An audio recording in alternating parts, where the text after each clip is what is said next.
Bem-vindo a mais um programa A Astrologia é Plural.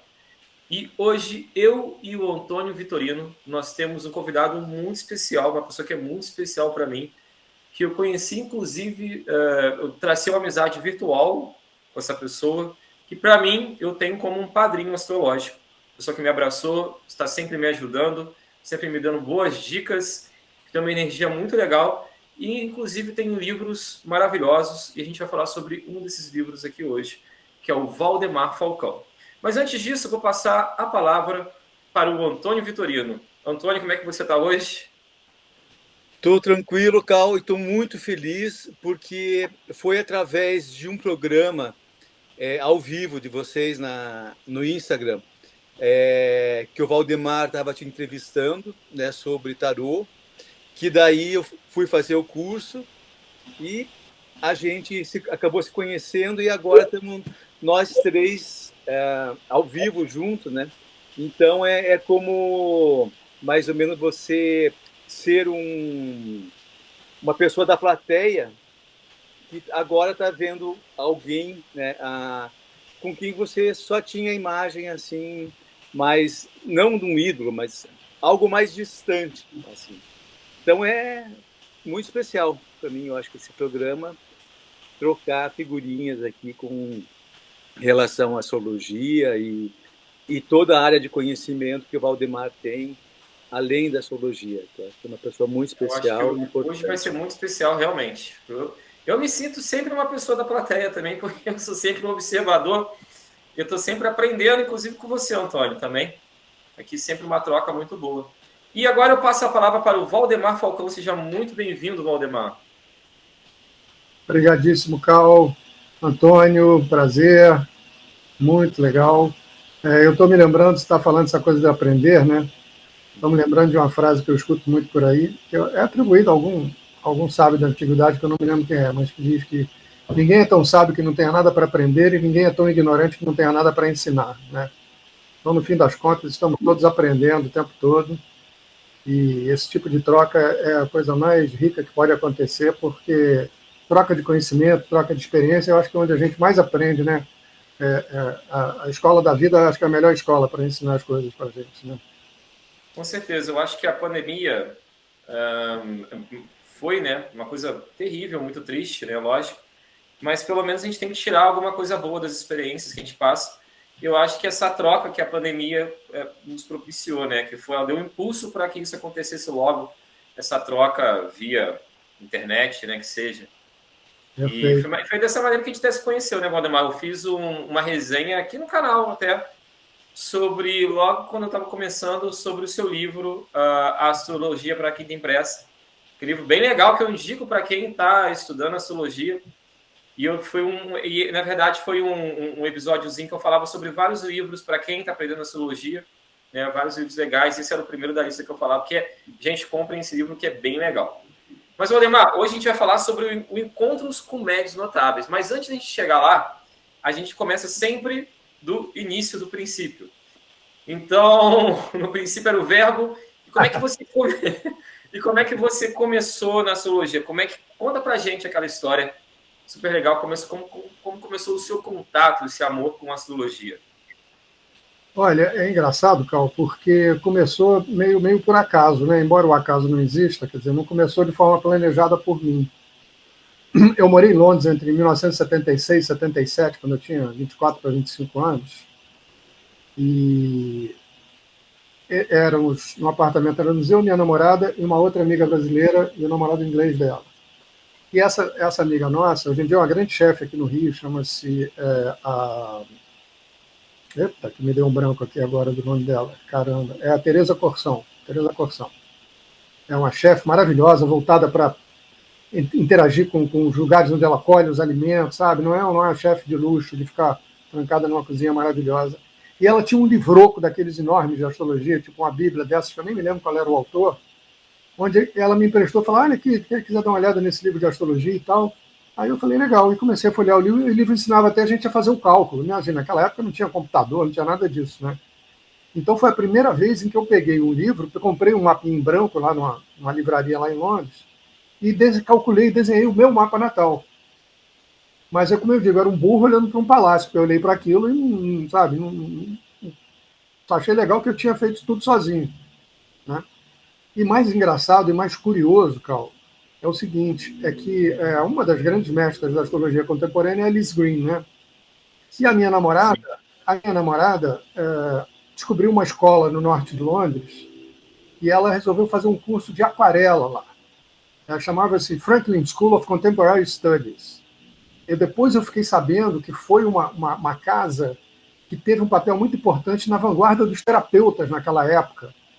Né? Tinha Ronald Lang, aquela galera toda de antipsiquiatria e tudo mais. Eu não convivi com esses caras lá. Eu acabei descobrindo, veja só, que minha namorada trouxe o catálogo da escola para casa e eu comecei a folhear, e não sabia nada de astrologia, como eu disse, né? Aí vi um curso de tarô, falei, tarô, que interessante. Acho que eu vou pegar uma carona nessa tua ida para lá e vou fazer um curso de tarô. Aí fiz um curso de tarô, isso, né? Mais de 40 anos atrás. E frequentei a escola, o curso foi ótimo e tal. Um ano depois eu voltei para o Brasil. E aí que eu comecei a ler mais sobre astrologia. Né? A minha formação é autodidata. Eu nunca fiz curso com ninguém, nunca frequentei nenhuma escola. Convivi com feras aqui, principalmente aqui no Rio de Janeiro. Né? A Cláudia Lisboa, o Antônio Carlos Arnes, o Bola. Éramos todos amigos. Eu era aquele que assistia os congressos deles, as palestras e tudo mais. E eu comecei a ler vários livros, né? E a astrologia entrou dessa maneira, porque nessa época eu trabalhava como músico, e músico de banda, que vivia viajando, né? A gente passava mais tempo na estrada do que em casa.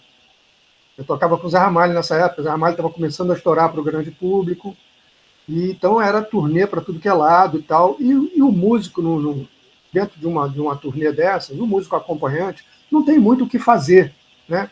É fazer um soundcheck no fim da tarde para ver se o som está equilibrado no lugar onde a gente vai tocar, fazer o show de noite e acabou.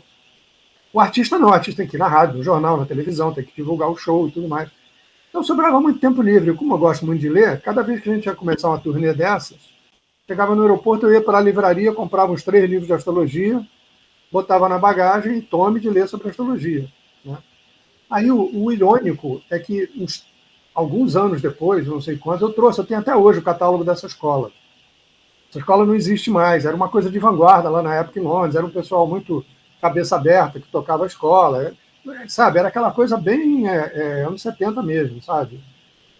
Todo mundo igual, não tinha nada de chefe e tal. E eu trouxe o catálogo para casa, tem aqui até hoje, como eu falei, e anos depois, que eu já tinha lido vários livros da Liz Green, eu estou fazendo uma mudança, pego o catálogo da Franklin School, que legal, e começo a folhear o catálogo. Aí tinha departamento de tarô, era o David Franklin, que foi quem me deu aula. Aí departamento de astrologia, chefe do departamento, Liz Green. Veja só. Caramba. Então ela devia estar na sala ao lado, onde eu estava estudando tarô, ensinando astrologia. Não a encontrei, quer dizer, se esbarrei com ela nos corredores da escola, não sei, porque eu não a conhecia. E anos depois, quando eu volto a Londres em 84, aí como coprodutor de um disco do Steve Hackett, quando acabou a gravação, a primeira coisa que eu fiz foi procurar a livraria. E aí eu entrei numa livraria, achei um livro antigo da Liz Green sobre o Nostradamus, cara. Como se fosse uma autobiografia do Nostradamus, era escrito na primeira pessoa. Não era ela contando a vida do Nostradamus, era o Nostradamus contando a vida dele para nós. Quando eu abri a primeira página assim, falei, caramba, o cara encostou nela e falou, anota aí que eu vou te contar a minha vida, porque é de uma riqueza de detalhes e de um olhar completamente diferente sobre quem era Nostradamus, realmente, que papel que ele fez ali naquela aristocracia europeia naquela época, porque ele era muito respeitado. E o livro é lindo, é contado do ponto de vista humano. Bom, para te resumir, eu sentei numa cadeira na casa do Steve e só levantava para tomar café, almoçar e jantar. Em 2 dias eu li o livro inteiro. Então tem essa história muito maluca minha com a Liz Green, quer dizer, nós somos virginianos, ela é uns poucos anos mais velha que eu, e a editora, quando eu consegui convencer uma editora aqui no Rio a lançar o livro, eu falei, eu quero fazer a tradução do livro, se vocês contratarem o livro, eu quero fazer a tradução. Era um amigo meu que era o dono da editora, falou, pode deixar. E aí eles, no final, me fizeram uma surpresa, porque é normal você mandar exemplares para um autor, quando você publica o livro dele numa outra língua, mesmo que o cara não saiba ler a língua, tipo, né, um presentinho, uma gentileza e tal, uma cortesia. E eles me fizeram uma surpresa, mandaram um livro a mais para ela e pediram para ela mandar de volta dedicado a mim. Então, eu tenho um livro de Nostradamus com uma dedicatória de Ellis Green, Thanks for your inspiration and best wishes. Mas nunca nos encontramos ao vivo. Deixa eu aproveitar uma pergunta, já que se colocou a questão dos virginianos, também tenho uma lua em virgem aqui. Só dá virginiano aqui hoje. Que nos organiza, né? Você falou que você era didata, né? E nesse processo de absorver o conhecimento, como que foi iniciar a prática, né? Porque com esse lado virginiano nosso, a gente se trava muito, né? Sim, com certeza. Com certeza. Olha, é muito engraçado isso, Antônio, pelo seguinte, né? Quando me pedem, né, a apresentação sua, eu digo músico, astrólogo, escritor. Né? Essencialmente, eu sou um músico. Uma vez eu me lembro que eu estava lançando o terceiro livro, o segundo livro, que era O Deus de Cada Um, e a editora conseguiu me pautar para ir no programa que a Marília Gabriela tinha no GNT antigamente, aquele programa de entrevista e tal, né? E teve uma hora que ela perguntou isso para mim, vem cá, tanta coisa diferente assim que você faz, você é tradutor, você foi editor, você é músico, você é astrólogo, você escreve livro. Eu falei, olha, tem um ascendente sagitário, né? Então, esse lado, na verdade, tanto a literatura quanto a astrologia, eu fui literalmente empurrado para entrar nela, Antônio. Eu trabalhei como editor durante 5 anos, publicando livros de outras pessoas, e as pessoas vinham com o livro assim para mim como se fosse um filho, né? Preciso publicar e tal, aquela ansiedade e tal. E eu estava ali, meu pai era um grande poeta amador, escrevia poemas lindíssimos, nunca foi profissional nem nada, mas me ensinou português, né? Vivia me ensinando, me corrigindo as coisas. E dentro dessa linha, o que aconteceu? Com a astrologia, primeiro. Eu estava estudando há anos, por minha conta, né? Fui convidado para ocupar um cargo dentro da gravadora CBS, na época, hoje em dia a Sony Music, na área internacional lá, e passei 2 anos lá. Aí depois ficou uma coisa muito monótona para mim, eu pedi demissão e tal, e saí. Quando eu saí, estava conversando com uma amiga minha, nessa época, isso aí, que ano foi isso? 87. 1987. Aí eu saí da gravadora e já fazia mapa de amigo, da família, aquela coisa que você faz de graça, sem cobrar nada para ninguém, né? E aí estava conversando com uma grande amiga minha, que eu tinha feito uma leitura de mapa. Falei, pois eu acho que vou voltar para esse negócio de produção, também gravação, show e tal. Ela falou, por que você não vai fazer mapa astral profissionalmente? Aí o virginiano aqui falou, não, eu ainda tenho muito que estudar, muito que aprender. Já estava 10 anos lendo por conta própria, né? Lendo aleatoriamente. Comprava um livro, comprava outro e ia juntando lá as informações todas. E eu, não, ainda tenho muito que aprender, ainda não estou pronto para isso e tal. E ela veio com um argumento assim, incontestável, Antônio. Ela falou assim, certamente existem astrólogos no mundo que sabem mais do que você, mas não vão ser esses que vão ser os seus clientes. Seus clientes vão ser pessoas como eu, que não entendo nada de astrologia, e para quem a leitura fez uma diferença enorme. Me explicou 1000 questões da minha natureza, da minha personalidade e tal. Então, deixa de ser perfeccionista e vai trabalhar. Aí eu falei, tá bom. E começou assim. Fez agora 35 anos, foi em fevereiro de 87 isso. Tá certo. Parabéns. Eu acho que assim que Muito a gente bom.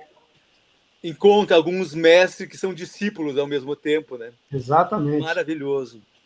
E a literatura, a mesma coisa. Trabalhei como editor durante anos, nunca tive a intenção de escrever um livro. Aí, quando eu estava saindo da editora, voltando para o atendimento e tudo mais, tinha feito uma amizade com esse físico francês, com Patrick Drouot, que era um autor do selo que eu era o responsável lá no Grupo Record. Era uma editora só de espiritualidade, uma editora Nova Era, nem existe mais o selo, né? Mas publicou-se muita coisa legal. E o Patrick Drouot, esse físico francês, já era autor da editora quando eu entrei lá, e ele vinha regularmente, uma vez por ano, ao Brasil, lançar um livro novo, aí fazia palestras e fazia workshops e tudo mais, e eu fiquei, responsável por ele, né? Então, acompanhava ele, fazia viagem de divulgação, quando ele fazia palestra, eu fazia tradução consecutiva. Ele tinha morado 10 anos nos Estados Unidos, então tinha um inglês muito bom. E quando eu estava saindo da editora, a gente criou uma amizade, e ele falou, vem cá, o que você vai fazer da sua vida? Eu falei, vou voltar a tocar, vou voltar a fazer meus mapas e tal. Ele falou, por que você não escreve um livro? Eu achei que ele estava me falando para escrever um livro de astrologia. Aí eu falei, não, Patrick, tem muita coisa que eu ainda quero ler na área da astrologia, eu acho que o que eu for escrever não vai acrescentar nada. Ele falou, não, mas eu não estou falando de astrologia. Você tem me contado, ao longo desses anos que a gente se conheceu, histórias tão interessantes dos paranormais que você conheceu na sua vida. Junta essas histórias todas num livro que eu faço a apresentação do livro para você. Eu falei, opa, que interessante. A essa altura, eu já tinha saído da editora da qual ele era o autor, que era esse selo lá do Grupo Record. E quando ele me falou isso, eu falei, olha, que isso aí tem uma história. Aquilo ficou rodando na minha cabeça durante quase um ano.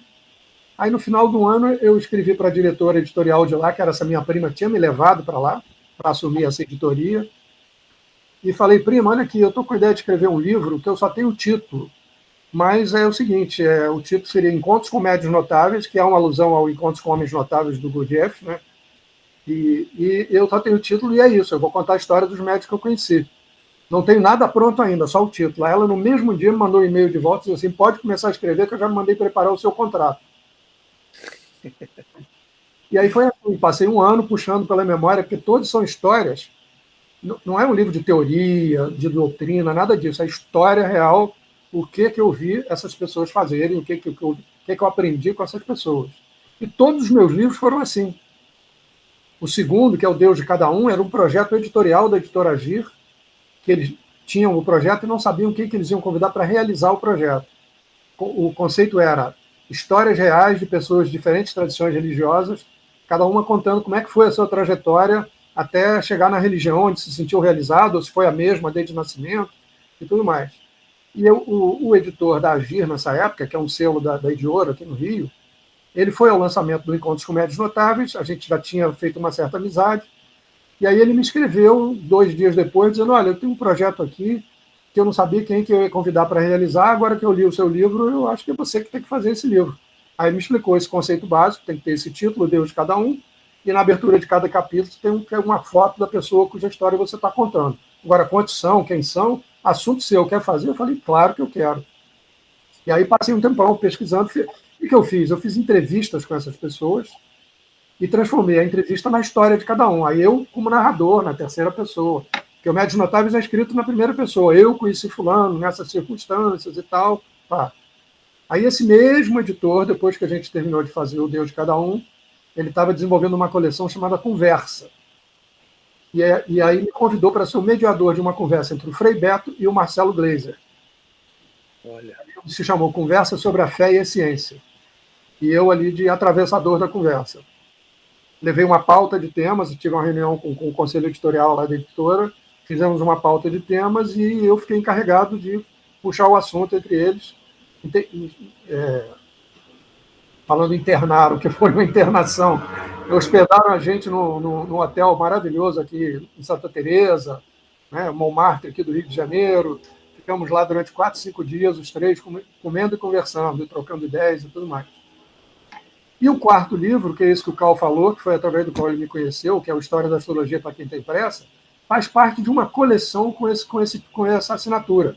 História da Ciência, a História do Mundo, a História do século XX. E eu encontrei, e é um grupo de pessoas que tinha trabalhado no Grupo Record, em outra editoria, na mesma época que eu. Então a gente já se conhecia pessoalmente, profissionalmente, encontrei casualmente numa reunião, até foi numa reunião espiritual, a chefe do departamento comercial lá falou, nós estamos com uma coleção, com vários títulos, a ideia é traduzir um conhecimento que seja complexo para uma linguagem que o público entenda. Então, por isso, essa assinatura, para quem tem pressa. Né? Perfeito, Valdemar.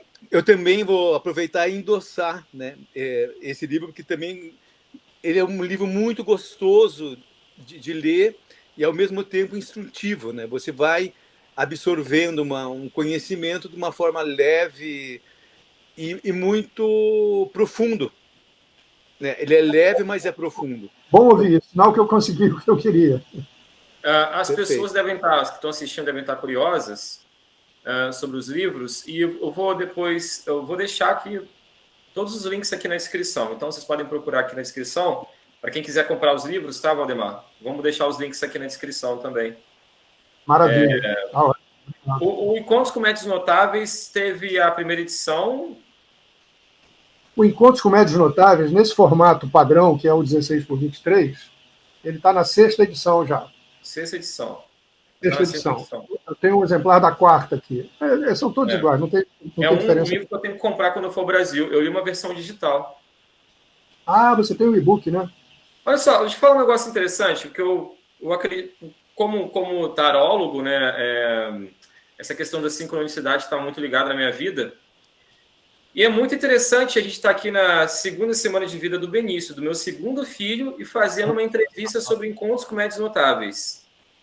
Eu li esse livro na segunda semana de vida da Manuela, porque eu tinha que ficar acordado de noite com ela, porque eu gosto de ficar acordado de madrugada, eu gosto do silêncio, para meditar, para fazer minhas práticas espirituais, para ler. E eu ficava acordado, esperando ela acordar para dar uma mamar para ela, para a Marina poder descansar. E eu li uma versão digital, na verdade. Eu não tenho nem a versão digital. Não sei se foi no Scribd, que você não consegue baixar, você só lê a versão digital. Ou foi no Goodreads, foi um Google Books, um lugar assim. E eu li em 2 dias também, o livro. Em 2 madrugadas o livro, eu li em 2 madrugadas. Ele é fácil, né? Contando 2 anos e meio depois, na segunda semana, a gente estava fazendo uma entrevista. Eu nunca imaginei, eu não te conhecia ainda, que a gente estaria fazendo uma entrevista aqui sobre encontros com médiuns notáveis. Genial. As sincronicidades do universo, né? Muito, muito interessante isso. Antônio, você ia fazer alguma pergunta agora? Não, eu tô meio aqui babando. Eu tô com essa sincronicidade. Eu tô viajando na história.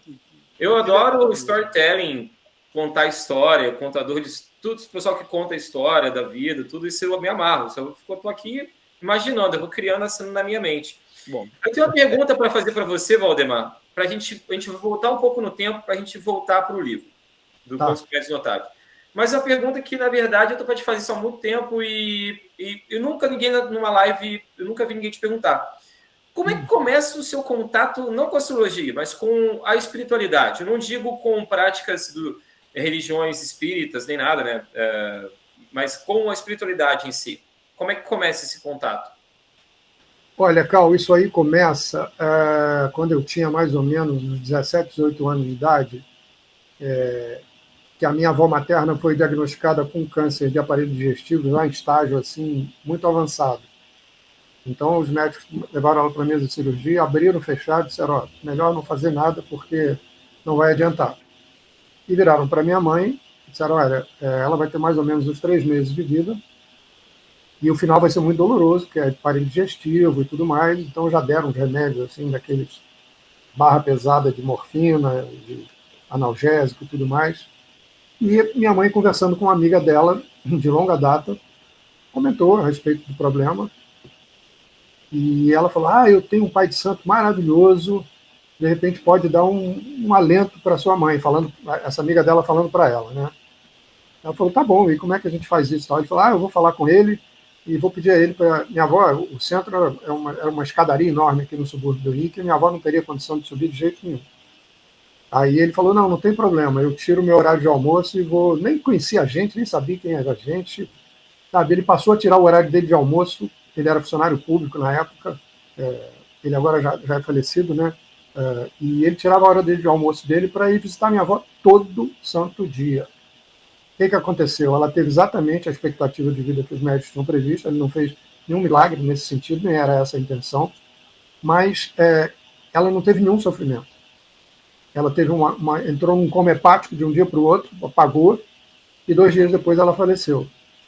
E eu chegava lá, eu nunca consegui encontrar com o Valkyr, que é o primeiro personagem do meu livro, está mais ou menos numa ordem cronológica, esses médios que eu conheci. E aí eu ouvia dizer, minha avó dizia, porque a vovó Joana esteve aqui hoje, conversei muito com ela, e porque o Exu Tranca-Rua esteve aqui hoje, foi muito bom, e não sei o quê. E eu ardendo de curiosidade para conhecer esses seres, né? Porque eu nunca chegava lá na hora que ele estava lá. Nunca consegui encontrar. Aí, quando minha avó faleceu, a gente tinha já estabelecido uma relação de gratidão e de amizade com o Valkyr, e começamos a frequentar o centro dele. E eu tinha 17 anos nessa época. Aí, logo num dos primeiros bate-papos lá com o Preto Velho, ele disse, meu filho, você é médio. Eu falei, oba, quero desenvolver minha mediunidade. Não, calma, você está muito jovem ainda, não tem pressa não. Quando for a hora, a gente te avisa. Eu falei, tá bom. Aí nós começamos a frequentar essa casa, eu, meu pai e minha mãe, umbanda branca mesmo, sabe? atabaque, tudo que tem direito, um lugar lindo, uma casa belíssima, feita assim com o maior sacrifício, aquela coisa de centro mesmo, né? Que você vai juntando um dinheirinho aqui, faz uma rifa ali, faz um almoço aqui, não sei o quê. E a casa está aí até hoje, né? Como eu disse, a viúva dele continua tocando o centro, ela é uma médium tão competente quanto ele, tão séria, tão dedicada quanto ele. E foi daí que eu comecei a... Primeiro foi a Umbanda mesmo, né? Aí a astrologia veio um pouco depois, e porque você vê, isso começou com 17, 18 anos. Com 19, eles me disseram, olha, agora se você quiser desenvolver a sua mediunidade, burilar ela, já está numa hora boa para isso. Aí eu passei a frequentar a casa como médium, não apenas como assistente. Né? E anos depois, veio essa história de eu ir para a Inglaterra, e aí eu comecei a tomar contato com a astrologia, e aí as coisas foram se misturando. Né? Depois eu conheci a Dona Célia, que é a última dos médiuns notáveis desse livro, que é uma figura fantástica, já falecida também, que o Chico Xavier considerava a maior médium do mundo. Ele uma vez mandou uma pessoa do grupo dele nos fazer uma visita de cortesia, e a Dona Célia, na hora que foi abrir a reunião, era uma maratona, começava às 11 da manhã e até às 8 da noite, ela entregando todas as cartas que ela tinha recebido ao longo do mês inteiro na casa dela. E a Célia tinha um dom de receber dados muito, muito, muito específicos. Nome, endereço, telefone, CPF, placa de automóvel, número de processo de pensão que a pessoa tinha direito porque o pai morreu. Aí ela dizia, não, o processo que você tem direito a uma pensão do seu pai, que era funcionário, que no Rio tem um número não sei o quê, que em Brasília tem um número não sei o quê. E ela tinha uma lucidez a respeito de qual era a função dela ali, que foi uma lição de vida para mim o tempo inteiro.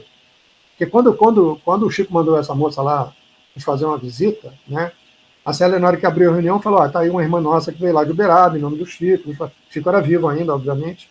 Veio nos fazer uma visita, então antes da gente começar a reunião, vou passar o microfone para ela falar umas palavrinhas para vocês, mandar algum recado que o Chico tiver e tal. Aí foi aquele discursinho básico, tal, um prazer estar aqui. No final ela falou, eu estou muito aflito aqui porque o Chico insistiu muito comigo que eu não esquecesse de dar um recado para vocês que frequentam essa casa. Eles disseram para vocês, ele mandou dizer que é para vocês aproveitarem bem a oportunidade que vocês têm de conviver com aquela que ele considera a maior médium do mundo. E ela, que não gostava desse tipo de coisa, ela falou, não, que isso, que nada, tipo, exagera, e não tem nada disso. E ela tinha um compromisso de anonimato, sabe, Antônio? Que ela foi procurada por tudo quanto é jornalista que você imaginar, de Augusto César Vanucci até o repórter da esquina que queriam fazer matéria com ela. Ela recebia todos lá com o maior carinho, tomava um cafezinho com eles, no final dizia, meu filho, torne-se meu amigo, vem aqui quantas vezes quiser, sabe? Se você tiver dúvida a respeito dos fenômenos que você presencia na sua vida, eu explico todos eles para você à luz da ciência. Ela era aquariana, né? Então para ela tudo era ciência. Ela dizia, não, eu gosto do mundo lógico, eu não gosto do mundo mágico. E ao mesmo tempo ela tinha essa capacidade de receber essas informações detalhadas. E quando começava a encher muito a bola dela, dona Célia, a senhora é maravilhosa, a senhora é isso, a senhora é aquilo, ela dizia assim, peraí, vou fazer uma pergunta para vocês. Vocês têm um aparelho de rádio em casa? Temos, tá bom. Se você ligar o rádio e tocar uma música bonita no rádio, você vai bater palma para o aparelho que você tem em casa ou para o programador da rádio? E ela dizia, eu sei até que eu sou um rádio muito bom, mas eu não mando nada aqui. Eu sou uma máquina de repetição. Eu recebo o recado e passo ele adiante para vocês. Se vocês quiserem aplaudir ou elogiar alguém, elogiem ou aplaudam a consciência cósmica, porque esse trabalho é dela. Eu sou só um instrumento aqui. Eu não mando nada, eu sou uma máquina de repetição. Ela dizia assim mesmo. E, ao mesmo tempo, um desapego total, não tinha a menor vaidade do que fazia, porque tinha essa noção de qual era a função dela nisso tudo. Né? Olha, ela, para mim, não é à toa que ela é a última do livro, entendeu? É tipo assim, a cereja do bolo, vamos dizer assim, do livro. Sim, não, é fantástico. Eu ia perguntar, você já respondeu a minha pergunta, que essa era a minha pergunta sobre a Dona Célia mesmo. A Célia era uma super aquariana, tinha Sol, Vênus e Mercúrio, se não me engano, na casa 10, e ascendente Touro, Lua em Sagitário na 9, e era uma figura impressionante. Todos eles, né, Cal? Provavelmente essa pergunta vai rolar em algum momento, mas eu vou me adiantar aqui. Qual era o ponto em comum que eu encontrei no mapa de todos esses, tanto dos médiums no sentido literal, os paranormais, quanto esse apêndice que eu fiz no livro, que eu botei médiuns honorários. O Boff, o Patrick Drouot, o Pastor Neemias e tal, o Hermógenes, né? E todos eles, o Netuno tem uma posição proeminente no mapa. Seja ocupando um dos ângulos, seja formando ângulos com os planetas pessoais, né? O Netuno, para mim, é a nossa antena parabólica, como eu costumo dizer. A Célia, por exemplo, tinha oposição de Netuno com Mercúrio. 2 dos 4 médios tinham oposição de Netuno com Mercúrio. Eu lembro disso, eu lembro. A Nazaré e a Célia. Isso é uma coisa, o que me marcou no livro foi, agora toda vez que eu faço um mapa natal de alguém, logicamente eu pergunto se a pessoa curte esses papos, né? E eu procuro justamente esses aspectos, né? Algum aspecto parecido, algo que tinha no... Para tentar fazer uma relação, eu faço umas perguntas como, na verdade, objeto de pesquisa, mas eu fico na minha, né? Então... Mas é uma coisa que me marcou realmente no livro, assim, a análise dos mapas no final. E eu ia justamente também te perguntar, né, para você passar para o público o que havia de comum, em comum, né, entre eles no mapa natal. Né? Eu quase que sei de cor, Cal, a posição de cada um. O Valkyr tinha o Sol conjunção Netuno. Ele era virginiano, era da geração de Netuno e Virgem. O Sol conjunção Netuno na casa 8. A Nazaré, que é a seguinte, tinha a sua posição entre Mercúrio e Netuno em recepção mútua. O Mercúrio em Peixes e o Netuno em Virgem. Também era da geração do Valkyr. Né? Depois vem o Luís, que tinha o Netuno em cima do ascendente. Esse era de origem de candomblé e tinha mão de jogo, dom de jogar búzios. Depois vem o seu Paulo Vitucci, que era um médium de São Paulo, que trabalhava com uma falange que eu nunca vi antes na minha vida. Era uma falange comandada pelo rei Salomão, Antônio. Olha que... Eu nunca vi o rei Salomão incorporado nele, que dizem só incorporava uma vez por ano. Ele fazia o seguinte, o seu Paulo tinha o dom da materialização. Ele tinha o Sol e a Lua em Touro na 8 também, e o Netuno em cima do ascendente em Trígono com esse Sol e com essa Lua na 8. O ascendente dele, se não me engano, era Virgem também. E o seu Paulo tinha o dom da materialização, que ele chamava de transporte. Ele não tinha centro, ele vinha na casa das pessoas fazer o trabalho. Ele era radicado em São Paulo, né, e de vez em quando vinha ao Rio, passava umas temporadas aqui mesmo, na casa que eu moro até hoje, que é a casa dos meus pais. Fizemos algumas reuniões aqui com ele, onde teve materializações sensacionais. Também Sol de 8, conjunção Lua Nova, Sol e Lua em Touro, Trígono com Netuno no ascendente em Virgem. Depois, o penúltimo muito virgem. Uma coisa interessante é porque, assim, abrindo aqui uma brecha um pouco também para essas questões, o pessoal gosta de falar de signo, né? Mas uma coisa que eu vejo as pessoas, ela meio que sempre deixarem de lado um pouco, é a questão que virgem é um signo muito espiritual. Muito espiritual. Muito. E não é à toa, né? Que é a antagônica peixe. O eixo Virgem-Peixes, né? Tem tudo a ver com espiritualidade. Não, porque eu tenho ascendente Lua em Virgem na 12, a Lua na 12 Virgem. Antônio Lua em Virgem também, né, Antônio?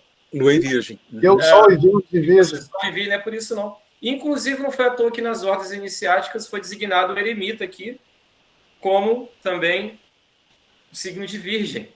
Perfeito. Né? Faz todo poder interior. Né? O que acontece aí nesse caso, no caso desses médios, tem uma coisa geracional aí, que a maioria deles era nascida ali nos anos 30, quando a gente ainda tinha Netuno em Virgem. Né? O Lorival, que é o quinto, que é o penúltimo antes da Célia, esse foi o único que foi uma figura pública aqui no Brasil, porque ele ele acabou ficando conhecido naquela época daquelas revistas semanais, Cruzeiro, Manchete, há muitos anos atrás. E o Lorival tinha uma história muito, muito, muito peculiar, porque ele foi pesquisado por uma fundação que havia na Inglaterra, que ele chamava do Fundo, era uma fundação, na verdade. Essa fundação convidou paranormais do mundo inteiro, um grupo bastante grande de paranormais, para ir lá para a Inglaterra, para passar por uma série de testes de potencialidade mediúnica, vamos dizer assim, de habilidade mediúnica. Né? Então fizeram um monte de testes com um monte de médios, no final passaram uma peneira e sobraram 4. Um russo chamado Vladimir, um belga chamado Maurice um filipino chamado Tony e o brasileiro chamado Lorival. Esses 4 foram contratados por essa fundação para trabalhar usando seus dons mediúnicos, que eram pessoas de trabalho de cura, não era apenas uma mediunidade de psicografia ou de psicofonia, eram médiuns voltados para a cura, né? E então, cada um, de acordo com o resultado dos testes que fez lá, fez um contrato com essa fundação e tinha lá a obrigação de fazer tantas cirurgias por semana, por mês, tinha toda uma história lá. E então, e ele, o muito interessante do Lorival é que ele operava as pessoas fisicamente mesmo, quer dizer, ele pedia na casa qualquer instrumento cortante que tivesse. Ele tratou de uma namorada minha, de uma companheira minha, em 79, estava tratando de um câncer de mama, e quando ele resolveu ir lá nos visitar, quando ele chegou na casa, ele primeiro manifesta uma entidade chamada Naor, que era um cigano, e ele virou-se para mim e falou assim: me arranja tudo que é objeto cortante que você tenha na casa aí. Eu peguei uma gilete daquelas antigas, só a lâmina, né? Botei na mesa de cabeceira, botei uma tesourinha de unha e uma faca de churrasco. Ele falou: tá ótimo. Estavam na minha companhia a Miúcha Buarque, recentemente falecida, queridíssima, irmã do Chico, a Ana de Holanda, também irmã do Chico, e o Nando Carneiro, que é um músico, amigo meu, tocou com o Egberto Gismonte durante muitos anos. O Nando era assim o braço direito do Lorival. E eles apareceram na casa minha e da Sandra, dessa minha companheira. Ela estava fazendo um tratamento, digamos, convencional em relação ao câncer de mama, e já estava. Ela fez a quimioterapia, os tumores diminuíram de tamanho, aí o médico foi e operou, tirou os tumores, não tirou os seios dela, só que ela já tinha metástases no organismo que não apareciam ainda nos exames de imagem. Então, o tratamento foi feito focado apenas no câncer de mama, uma quimioterapia específica para isso. Então, o que acontece? O câncer, mal comparando, é que nem uma árvore. Se você cortar um galho dessa árvore, o outro começa a crescer mais forte.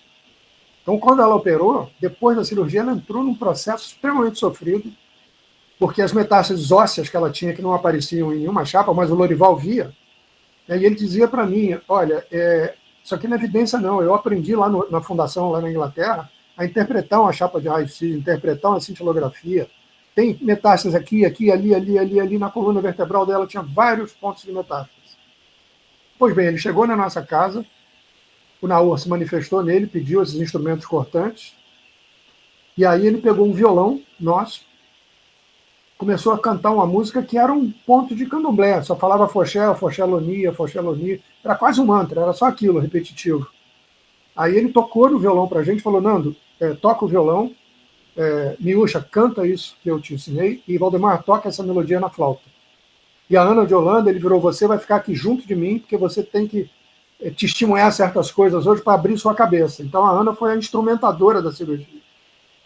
E a cirurgia foi o seguinte, a coisa mais impressionante que eu já vi na minha vida. Ele pegou essa gilete, botou ela de bruços na cama, foi aqui nas costas dela, na coluna, na altura das vértebras lombares, e começou a fazer um arranhão na pele dela, como um X, como marcando um ponto específico ali. Aí ele fez um X com aquela gilete, um arranhãozinho nela, aí pegou aquela faca de churrasco enorme e enfiou no meio daquele X. E eu tocando flauta ali, quase engasgando, né? Vocês imaginam. Né? O olho quase pulou do rosto, assim. Aí ele enfiou a faca naquele lugar, a faca começou a vibrar como se tivesse um aparelho elétrico ligado nela, começou a tremer, de repente, plup, saiu um pedacinho de tecido para fora. Ele pegou aquela tesourinha de unha, cortou aquele tecido, botou num copo, falou: bota no congelador. Vocês podem parar de tocar. Durou 5 minutos a cirurgia. Aí ele virou para mim e falou: Valdemar, segura aqui um algodão aqui em cima do corte dela que eu vou preparar um curativo. A Miúcha foi botar a biópsia no congelador e falou: congela isso aqui e tal. Em 1 minuto, enquanto ele preparou um gás e um esparadrapo, ele virou para mim e falou assim: pode tirar o algodão. Quando eu tirei o algodão, só tinha um arranhão da gilete. Não tinha corte nenhum.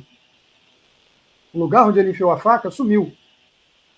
Cicatrizou instantaneamente. Só tinha aquele arranhão original da gilete. Aí ele virou-se para ela, porque o que acontecia? Essa metástase estava pressionando o nervo ciático dela. Então ela não tinha posição confortável. Ela passava a maior parte do dia dentro de uma banheira morna para aliviar o desconforto que ela estava sentindo. Quando acabou a cirurgia, o Naor virou para ela e falou, bom, dá uma andada aí no corredor para ver se você está sentindo alguma dor, está sentindo alguma coisa? Ela falou, não, passou tudo. A gente morava num prédio que não tinha elevador, era o primeiro andar, ele mandou ela descer a escada, subir a escada, um monte de teste lá e passou, acabou o negócio. Simplesmente acabou assim, no estalar de dedos. E ele, então a anestesia dele era música ao vivo. Quem era muito amigo dele? Tom Jobim, Chico Buarque chamava ele de Bruxo das Laranjeiras. Ele morava no bairro de Laranjeiras, aqui no Rio, e ele era uma figura muito, muito, muito, muito especial mesmo. E daí as histórias são nessa linha, né, Cal? Você que já leu o livro sabe. Antônio é demais, é demais. Tá com mais água na boca agora? Nossa, eu tô impressionadíssimo aqui. O Antônio vai atrás do livro hoje. Já vou baixar a versão e-book aqui dele. Nossa. Mas então foi isso, Cal. Quer dizer, a coisa começou lá, né, com essa coisa da Umbanda, depois eu conheci a Célia. O engraçado, o Valquírio é o primeiro personagem do livro, a Célia é o último.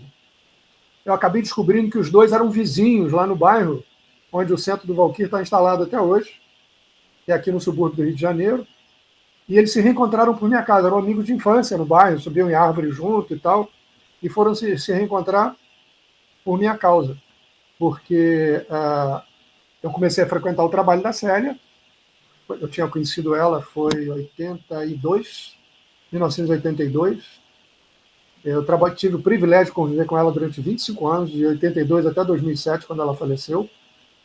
Então foram 25 anos ouvindo informações inacreditáveis e além digamos, da capacidade mediúnica dela, a cabeça dela como aquariana era fantástica, porque ela dizia, perguntava para ela, a senhora é espírita, dona Célia? Ela falava, não. A senhora não é espírita, não? Ela falou, não. Eu não faço parte de nenhuma religião organizada, bem aquariana mesmo, né? Então, mas como é que é isso? A senhora é médium? Ela falou, não, o espiritismo é a doutrina que melhor estuda o fenômeno da mediunidade, né, tudo que envolve a mediunidade. Então, nesse sentido, Kardec, para mim, é uma referência, sempre vai ser, mas o espiritismo, como religião organizada, eu não faço parte dela, como eu não faço parte de nenhuma outra religião. A desculpa que ela dá, ela diz assim, eu sou uma aprendiz de universalista. Estou aprendendo, ainda não cheguei lá, mas estou aprendendo a ser universalista. E, assim, em particular, para a gente falar de religião, mas que religião, que nada, isso aí. Isso que eu acho mais interessante, assim, dela, porque ela escapa os rótulos, ela não se rotula. E ela circulava entre todos, Carl, isso é que era interessante.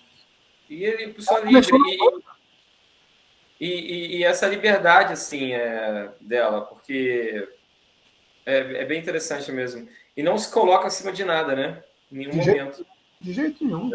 Nada, e essa fala que você... Estamos aqui, ela dizia muito isso, se estamos aqui juntos, todos estamos no mesmo barco, ninguém é melhor do que ninguém. E isso que ela fala, assim, eu não gosto de magia, de mágica, eu gosto da realidade. Isso me lembra muito um Swami que eu gosto bastante, né? Que eu tive a oportunidade de fazer, inclusive, alguns workshops com o discípulo dele direto, que é o Pedro Kupfer, e é o Swami Dayananda, e ele fala, e o Pedro Kupfer sempre fala isso, que o Swami Dayananda falava, we are reality people, ou seja, nós somos pessoas da realidade. A gente tem que viver a realidade. Eu conheci o Swami Dayananda, conheci ele pessoalmente. Conheceu o Swami Dayananda? Então, o Valdemar também tem experiências na Índia, né? Não. Inclusive, eu fui no ashram dele lá. Do Dayananda? Você não tem experiências na Índia ou você recebeu pessoas da Índia? Não, eu tenho uma conexão muito forte com a Índia, mas nessa vida aqui nunca estive lá. Nunca esteve lá, entendi. Não, tem algumas histórias com a Índia. Eu uso um Rudraksha no meu pescoço a vida inteira, né? Tenho uma pulseira de Shiva, tenho uma conexão fortíssima com Shiva, tenho ele em algum lugar aqui no meu escritório. E quando me perguntam se já foi à Índia, eu digo, nessa vida não. Mas em algumas outras eu devo ter vivido lá, porque é uma ligação afetiva mesmo, assim, muito forte com tudo aquilo. Tive uma conexão muito forte com o Sai Baba, né? Minha mãe era devota do Baba, esteve com ele pessoalmente uma vez lá no ashram dele também. Teve uma experiência impressionante do ponto de vista de paranormalidade. E essa vale a pena contar, Cal, porque é um negócio tão louco. Por favor. Minha mãe foi para a Índia com um dos meus irmãos, e meu pai ficou aqui com a gente.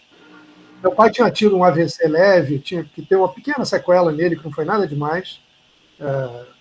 E, e aí, nesse dia, o Patrick Drouot estava aqui no Rio, esse escritor francês, esse físico, e ele ia fazer um workshop e eu ia fazer a tradução do workshop para o público. E aí ele, na véspera, ele virou para mim e falou, traz seu pai é meu convidado. Está sozinho em casa, está saudoso da mulher, traz ele para cá. Eu falei, tá bom. Aí meu pai participou da workshop toda, e no final o Patrick usou ele para fazer uma espécie de uma demonstração. Ele falou, Paulo, deita aqui no meio, que o Patrick tinha o dom de medir a aura das pessoas com a palma da mão. Ele mais ou menos desenvolveu uma sensibilidade em que ele sabia onde é que estava o corpo etérico, que ele dizia que era mais ou menos 1 palmo de distância do corpo, e o corpo astral, que estaria 2 palmos de distância, mais ou menos. E o que aconteceu, nesse caso, foi o seguinte, ele botou meu pai deitado ali, falou, o Paulo teve um AVC há uns anos atrás e tal, foi leve, mas ele perdeu a questão dos movimentos finos, né? Se você pusesse uma caneta na mão esquerda dele, daí um tempo a caneta caía da mão, mas ele tinha movimento normal e tudo mais, uma limitação muito pequena. Aí ele botou ele ali, começou a fazer essa medição e tal, e falou, eu percebo que o corpo etérico dele está desalinhado em relação ao corpo físico, sabe, como se estivesse meio torto, por conta desse acidente circulatório que ele teve e tal. Aí fez lá o negócio, deu uma série de explicações lá para o público e tal. Quando acabou que o pessoal foi embora, o Patrick me chamou num canto e falou assim, Valdemar, quando eu estava fazendo o negócio lá do seu pai, apareceram umas entidades aqui que não são daqui do Brasil, que eu não sei de onde são, mas que cercaram ele ali na hora, e eu não sei de onde são. Falou assim mesmo para mim. Meus queridos, sabe o que estava acontecendo? Isso era começo da noite de um dia no Rio, e já era manhã, lá no ashram do Baba, onde minha mãe estava tendo uma entrevista com ele, pessoal. E no meio eram 5 brasileiros, e ele aí foi conversando com um, conversando com outro, de repente ele virou para minha mãe sem mais nem menos e falou, e seu marido, como vai? Não sabia se minha mãe era casada. Disse, bom, meu irmão estava lá, ele deve ter deduzido, não sei se ele sabia que era filho dela, mas ele virou-se para ela e falou, e seu marido, como vai? Ela falou, vai bem, Sônia, vai bem, obrigado e tal. E ele virou-se e falou, não estou fazendo aqui uma pergunta protocolar para você me responder de forma protocolar.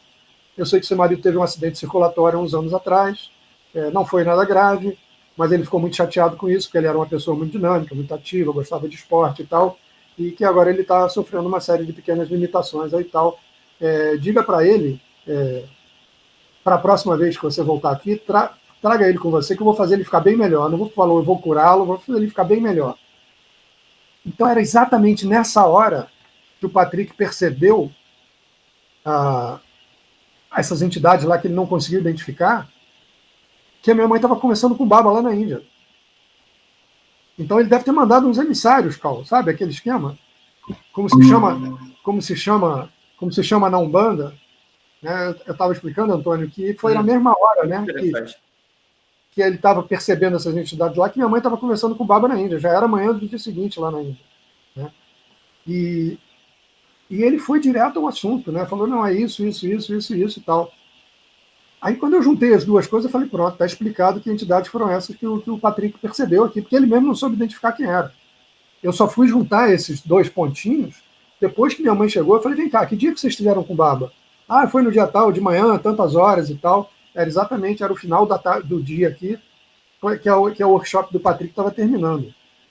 Olha aqui que coisa interessante. Projeção astral, né? Eu estava usando um termo. As entidades dele foram correr a gira, como a gente diz na Umbanda. Se informar a respeito daquela pessoa. Sim. Exatamente. E com a nossa consciência, como você falou, a gente não precisa estar na Índia, né? Mas nunca foi à Índia, você falou. Mas a gente realmente não precisa, muitas vezes. Às vezes não tem oportunidade, não acontece, mas com a nossa consciência a gente consegue se projetar e ter esse contato, né? Sim, com certeza, né? Outras egrégoras, né? A gente pode dizer assim. A única coisa que é mais veloz do que a luz é o pensamento, né, minha gente? Exatamente. Não, assim, demais esse papo. Eu ficaria aqui para sempre ouvindo essas histórias. Você sabe que em breve eu vou estar no Brasil, eu vou te visitar. Eu vou te visitar em breve, vou aí tomar um café. Que maravilha. Maio, né? Agora, faltam 2 meses. Maravilha. Ficar 8 meses aí. Vou visitar até o Antônio. Curitiba. Maravilha, chega aí. Pô, chega aí, vai ser bom demais. Agora é a hora da gente fazer nossa autopropaganda, mas eu quero deixar os links, gente, do Valdemar aqui, se vocês quiserem fazer mapa com o Valdemar, comprar os livros dele. Valdemar, como é que as pessoas podem te achar? Eu vou deixar aqui todos os seus links na descrição. Perfeito. Olha, Cal, hoje em dia, digamos, a minha referência maior para contato profissional é através do Instagram. E todo mundo, hoje em dia, no Instagram tem aquele Linktree, né?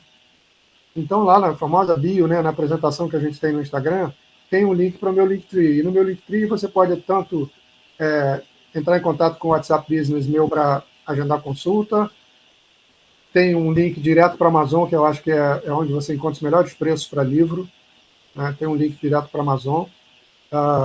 Pode ver os vídeos que eu já participei, as músicas também, né? Porque tem esse lado bacana também da história. Com certeza.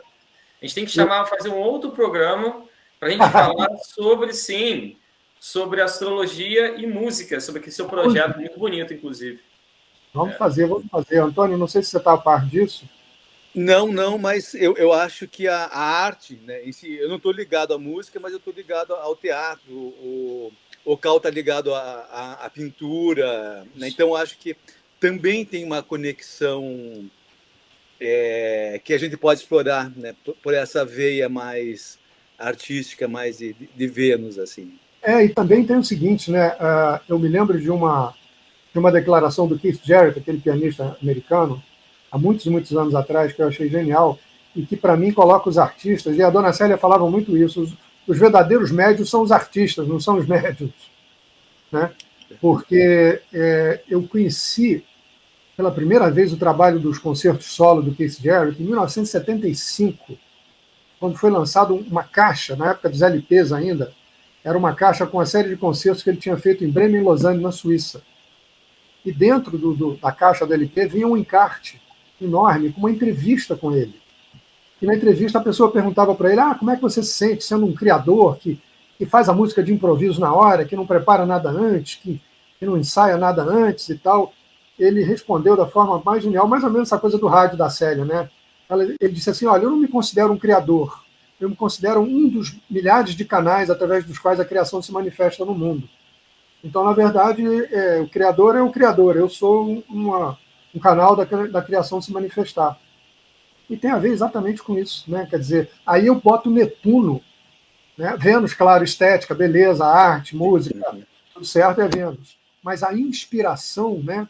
Eu acho que ela é netuniana em qualquer circunstância. Netuno também está muito associado com o nosso lado criativo, imaginativo, né? Com certeza. Perfeito. Exatamente. Eu acredito que a arte está totalmente conectada com a espiritualidade, com o divino, né? Acender a mente, aquela coisa toda, né? Para mim, não dá para separar uma coisa da outra. Aí você vê a música, o quanto que ela é importante em qualquer ritual religioso, de qualquer tradição. Qualquer tradição tem o canto, tem a música, tem o atabaque, tem os pontos. Né? Você pegar as religiões monoteístas tradicionais, o canto é importantíssimo, né? No catolicismo, nos evangélicos, nos judeus, nos muçulmanos. Na verdade, né, e aí eu sou suspeitíssimo para falar, porque, como eu disse no início, eu, primeiro de tudo, sou músico. Né? Aquela história da entrevista da Marília Gabriela que eu estava contando no início, ela fez uma pergunta muito engraçada para mim. Ela falou, quando você se hospeda num hotel, o que você coloca lá na ficha que você tem que preencher na entrada do hotel? Você coloca astrólogo? Eu digo, não, eu coloco músico. Ela disse, por quê? Eu falei, não, porque eu sou um músico que eventualmente faz uma pastoral e escreve livro, mas a primeira coisa é a música. E ela ainda brincou com isso, você não faz muita coisa, não, ao mesmo tempo. E eu brinquei com ela também, falando, olha, se Deus baixasse aqui agora e dissesse, você está fazendo muita coisa, escolhe uma só, e eu ia escolher a música na mesma hora, sem nem piscar um olho. A astrologia é maravilhosa, tudo certo, e tem uma relação enorme, né? Vocês dois sabem disso, né? São 7 notas, né, da escala diatônica, que são, né, equivalente aos 7 planetas tradicionais, são 12 semitons, que é equivalente aos 12 signos, e tem mil paralelos, 1000 analogias que a gente pode fazer entre música e astrologia. É um outro papo que dura séculos. Sim. A música é uma maneira de a gente se comunicar também com o divino e com o que você queira chamar, né, que as pessoas chamam. Cada um vai usar uma terminologia diferente, mas justamente Assim, porque quando há uma pergunta, né, por exemplo, quando você tem suas experiências mediúnicas, você se comunica na sua língua? Ou será Ah, que você se comunica de acordo com o que você está sentindo no momento? um dos fenômenos mediúnicos é a famosa xenoglossia, né? Você falar línguas que você não conhece. Sim, Né? exatamente. E acho que a música é uma linguagem universal, né? De uma certa maneira, a vibração é universal. Sim, com certeza. Olha, tem um livro de um crítico de jazz alemão chamado Joaquim Ernst Berendt, que o título é uma palavra em sânscrito. É Nada Brahma.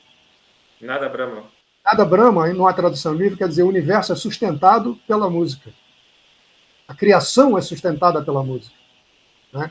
O mundo manifesto, tudo que existe no mundo manifesto, que é Brahma, o criador, né? Uhum. É porque, no fim das contas, música é frequência. E a gente sabe que tudo é frequência. Né? Eu, quando fui aprender engenharia de som nos Estados Unidos, a primeira aula que a gente teve, a primeira palestra que a gente teve, era com um americano que era um Sikh. Então, estava vestido todo em duro, roupa branca, turbante, um nome Sikh, tem que ter o Singh no meio, né? Que é o leão, né? E o cara era professor de física subatômica da Universidade de Ohio, pra vocês terem uma ideia. Era chefe de uma ONG lá ligada com meditação lá em Ohio, foi numa cidadezinha de Ohio que eu fui fazer esse curso. E a primeira aula dele foi sobre frequência e vibração. E ele bateu na parede, assim, lá da sala de aula, e dizia: oh, isso aqui não é sólido, não, gente. Isso aqui é uma ilusão que a gente está tendo aqui, porque, na verdade, tudo isso é frequência. Né? Então, o título desse livro, né, é isso, né? A criação é sustentada pela música, pela frequência, pela vibração. Né? E, na verdade, então, tudo é música. Né? Tudo é música. O tal da física, né, do Capra, também aborda por aí, né, esse mesmo olhar, né, de que está tudo a dança constante do universo Shiva. Né? Também sou suspeito para falar de Shiva, porque adoro, adoro, adoro. Tudo é frequência, tudo é consciência, tudo está dentro da sua consciência. Exatamente. Dona Célia tinha uma frase muito legal. Ela dizia assim: todos estamos inseridos em todos. O intelecto é que nos dá a ilusão de que nós estamos separados. E eu ouvi do Swami Dayananda uma vez, Antônio, uma expressão em sânscrito que chama-se pragyaparada, que é o equívoco do intelecto. Sim. Que é a grande questão, né? Que eles estão sempre brigando com o que a gente chama de ego, né? Ou a nossa consciência de querer dar conta de tudo, explicar de uma forma racional. Isso não serve para nada. Né? Então, para o público, resumindo, a gente não tá, eu não estou aqui no Canadá falando, o Valdemar não está aqui, não está aí no Rio de Janeiro falando, e o Antônio não está em Curitiba. A gente está dentro da sua consciência, na verdade, nesse momento. E você sabe que isso é uma coisa muito legal dessa primeira manifestação aquariana que a gente tem no mundo, que é a internet. Né? Interessante porque, se a gente for olhar para isso do ponto de vista de astrologia coletiva, né, dos planetas lentos, como é que eles vão se deslocando pelos signos e que reflexos eles produzem na coletividade, quando é que foi que a gente deu um salto nesse sentido? Foi quando Urano, planeta regente de Aquário, transitou pelo signo de Aquário entre 95 e 2002. Né? Aquário é o signo das redes, né? De tudo isso que a gente está vivendo hoje em dia, essa instantaneidade que a gente tem no mundo. Exatamente durante o período em que Urano transitou pelo signo de Aquário, foi que celular, computador e internet explodiram no mundo inteiro. Né? Antigamente, né, você vai lembrar aquele modelinho fazer ion, né, para ligar na linha telefônica, era uma velocidade que hoje em dia seria uma tartaruga. Né? E agora é isso que, né, nós temos essa instantaneidade com que nós estamos, né, cada um no lugar do mundo. Né? E a Célia dizia muito isso, quer dizer, o que é a realidade? O que você chama de realidade? Essa realidade tridimensional aqui? Ela dizia, aqui nesse mesmo lugar onde a gente está, numa outra dimensão, pode ser mais profunda, e a gente nem se dá conta disso, porque a gente não está naquela frequência, naquela sintonia. Né? O rádio, essa analogia que ela fazia com o rádio também, é muito significativa nesse sentido, porque é uma questão de você se sintonizar numa determinada frequência. Exatamente. E deixa eu fazer um fechamento, mais ou menos assim, com relação ao nome, né, do programa, da astrologia plural. Pensando nessa questão de tudo é frequência, né? Tem aquela máxima também na astrologia de que como é em cima, é embaixo. Né? Então, essa é uma ideia de totalidade. E que é o que a gente quer fazer aqui, sempre no programa, dar essa dimensão da pluralidade e unidade ao mesmo tempo. Perfeito, perfeito, perfeito. Não, muito bom. O Antônio, você conhece o trabalho do Matias de Stefano, do Índigo? Não. Ah, vou te aplicar do Matias de Stefano que você vai gostar. Muito interessante. Matias é um rapaz de 34 anos que tem o dom da lembrança. Ele lembra de vidas dele em outro sistema solar, Olha. não apenas aqui na Terra. E ele diz que antes dele nascer com o Matias, ele trabalhava na Biblioteca Central do Universo, aquilo que nós chamamos de registros acásticos. Sim. É uma figura maravilhosa, É muito interessante, é muito interessante. Um rapaz simplíssimo, com alcance. Ele acabou de fazer um encontro no Egito, no dia 22/2/2022, agora há pouco, semana passada. Foi a culminação de um trabalho que ele vem fazendo há 10 anos. Ele está reconstituindo, Antônio, a rede energética do planeta, que ele diz que está com. Ele diz que ele é um eletricista da consciência, ele é muito brincalhão, né? Então, uma vez eu falei para ele que ele vive viajando pelo mundo, fazendo o que ele chama de ativações. Então, ele junta pessoas num determinado lugar, produz música, som, frequência, vibração, né? Nada, né? Como se diz em sânscrito, música. E ele, de certa forma, ele desperta, ele acorda aquele ponto energético que está ali meio adormecido. Então, uma vez nós estávamos fazendo um programa de rádio, eu aqui, exatamente onde eu estou, ele na Argentina, uma rádio de internet que ele tem na fundação dele lá na Argentina, e eu fiz esse comentário, falei, Matias, que legal, né, essa coisa de você viajar pelo mundo, ativando pontos energéticos do planeta que estão já meio adormecidos, meio hibernando e tal. Ele, muito brincalhão, falou, pode-se dizer que eu sou um eletricista da consciência, que eu estou consertando os circuitos aí que estão interrompidos. Mas te recomendo, tem muita coisa dele aí na internet, sabe? E eu tenho um material enorme dele, eu espero que a gente vá trocar muitas figurinhas daqui para frente. Né? Com certeza. Muito interessante mesmo, vale a pena dar uma olhada. Gente, Antônio, quer fazer mais alguma consideração final? Não, só agradecer aqui esse momento, eu acho muito especial, entre todos nós, muito produtivo. E que as pessoas que vão assistir, né, que também aproveitem. Não, acho que foi maravilhoso. Eu queria agradecer o convite. Gente, os links do Valdemar estão todos aqui na descrição. Se as pessoas quiserem também achar o Antônio, já sabem também, para consultas terapêuticas, mapas védicos, os links estão aqui na descrição também. Quem quiser aprender tarô também já sabe que meus links estão aqui na descrição. Quem quiser conversar com a gente, os links estão aqui na descrição. Eu vou chamar o Valdemar aqui, a gente vai chamar o Valdemar aqui para fazer uma segunda parte falando sobre música e astrologia também. Gente, leiam Encontros com Médiuns Notáveis, que é um livro fabuloso. Pesquisem sobre o Valdemar, sigam o Valdemar nas redes sociais também. Está sempre fazendo lives maravilhosas, pessoas muito legais.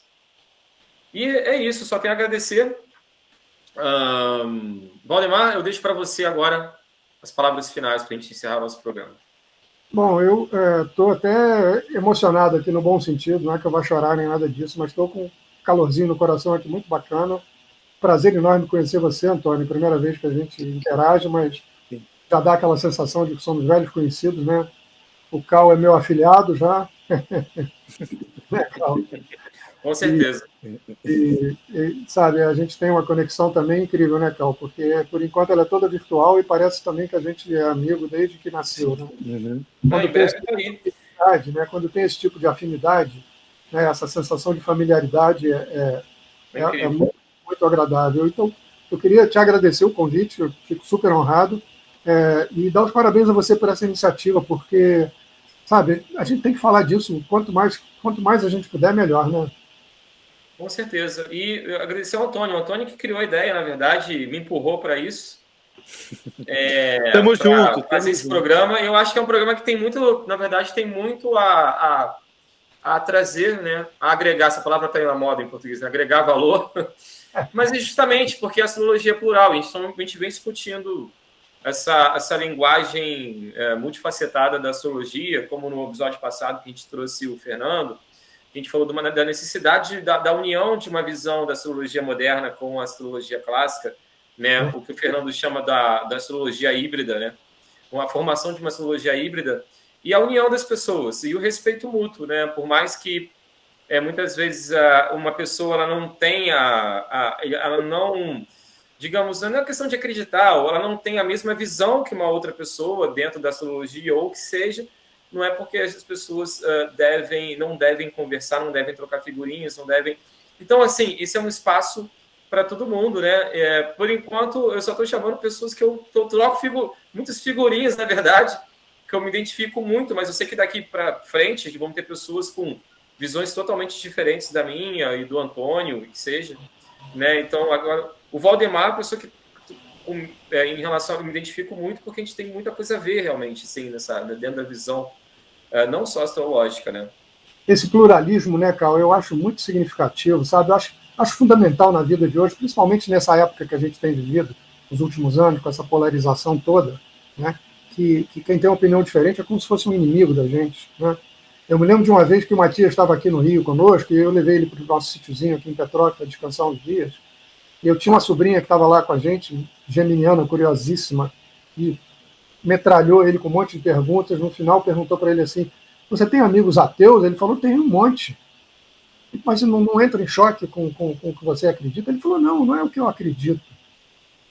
Cada um olha para as coisas por um determinado ângulo, por um determinado ponto de vista. Ele costuma falar muito nessa coisa que dimensão é um estado de consciência. Como a dona Célia dizia, a mesma coisa que ele.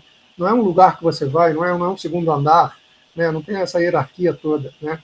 Então, ele falou: não, é muito bom eu conviver com esses amigos, porque eles me mostram as coisas de um ponto de vista que eu não vejo. Sim. Que é o do ateísmo. Não existe ninguém que tenha uma verdade maior do que ninguém, né? Então, o pluralismo eu acho uma coisa fundamental. Dona Célia falava em ecumenismo irrestrito o tempo todo. As palavras dela não essa. Ecumenismo, sabe? No centro dela, né? Quando tinha sessão de Umbanda, tinha sessão de kardecismo, tinha sessão de ritual oriental, e quando calhava da reunião acontecer num dia que era uma data sagrada de alguma tradição, ela sempre tinha alguém lá dentro. Uma vez eu me lembro que era o Ano Novo Judeu, ela chamou uma senhora, que era o braço direito dela, um monte de coisas, que era da religião judaica, falou: Léa, vem aqui, fala aqui para o público, explica como é que é o fundamento do Dia do Perdão, do Yom Kippur e tudo mais. Quando tinha era um dia de uma entidade de Umbanda, ela chamava alguém para falar de Umbanda. Quer dizer, o centro dela diz: aqui é uma casa eclética. Quem quiser trazer um trabalho espiritual para cá, qualquer linha que seja, vai ser bem-vindo. Então, essa pluralidade, essa noção do plural, né, de que o diferente de nós, na verdade, nos enriquece, não nos ameaça, como está parecendo, eu acho que é uma coisa que a gente tem que martelar todo dia, sabe, gente? Porque, sabe, ninguém é dono da verdade. Né? No fim das contas, é isso, né? É aquela frase... A verdade é relativa. Tem uma expressão que eu ouvi há pouco tempo que eu achei muito engraçada. Assim: um ponto de vista é apenas a vista de um ponto. Exatamente. Quantos pontos existem? Milhares de pontos. O que importa é a verdade de cada um. Não adianta a gente ficar perdendo tempo também querendo provar a nossa verdade, porque quando eu enxergo uma coisa, ninguém vai enxergar, e a realidade é essa, né? Eu acho que a gente perde muito tempo com isso no mundo. E a gente vive num momento tão polarizado, o mundo está tão estranho, o planeta está estranho, né? Estamos nessa fase de transição onde estranho. Os extremos então, estão se... Muito cuidado. E essa é a questão. Acho que o programa é para isso. Maravilha. Parabéns a vocês. Obrigado. E eu acho que é aí que está o nosso papel, né, de fortalecer a pluralidade aonde a gente puder estar. Perfeito, exatamente. Parabéns a vocês dois. Parabéns ao Antônio pela ideia e parabéns ao Cal pela realização. Muito obrigado novamente. Eu me sinto honrado pela sua presença. E, gente, estou me acostumando com essas coisas de YouTube ainda. Deixa aqui o seu like, se inscreve no canal, ativa o sininho das notificações. Lembrando que a gente também tem aqui um outro programa que é o Casos Tarológicos toda semana, com várias pessoas bacanas agora e trazendo também uma visão super plural em relação ao tarô, e também outros vídeos de tarô e de astrologia aqui no canal, sempre rolando. Né, vários projetos aí malucos ainda experimentando. Eu estou na fase experimental. Antônio, muito obrigado. O Antônio, que o Antônio é o gerente, né? Eu fui de paraquedas, o Antônio é o gerente, porque eu ando também numa fase super enrolada agora com o nascimento do segundo filho. Filho pequeno, conheço, já vi esse filme. Estamos juntos. O Antônio é o piloto do avião e eu sou paraquedista. E é isso, gente. Muito obrigado. Eu vou terminando nossa gravação por aqui, gente. Obrigado a vocês, querido. Até.